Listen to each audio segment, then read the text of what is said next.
از حضرت ابو هریره رضی الله عنه روایت است که پیامبر خدا صلی الله علیه و سلم فرمودند وقت رمضان آید درهای بهشت باز شده درهای دوزخ بسته می شوند و شیطانها به زنجیر کشیده می شوند. روایت بخاری و مسلم. در این حدیث سه خصوصیت ماه مبارک رمضان ذکر شده است.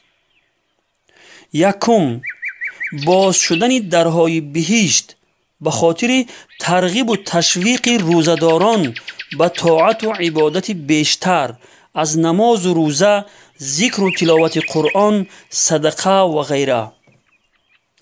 دوم، بسته شدن درهای دوزخ از آن جهت که در این ماه گناهان خیلی کم انجام می گیرند.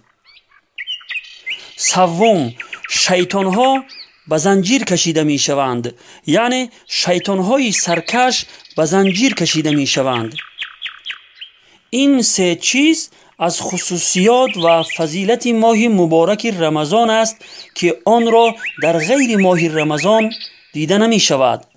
پس این ماه مبارک رمضان را خوب غنیمت بدانید و از آن بهره برای آخرت خود بردارید، چون که این فرصت طلایی از دست می رود و پشیمانی هیچ سودی ندارد.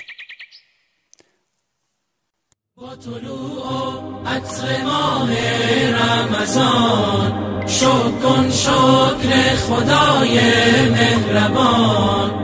ماه تسکین دل است، ماه صیام، گرز دل باشد تراویح و قیام. ماه مهمانیست، مهمان خدا، شده ای دعوت به مهمانی بیا بنشین.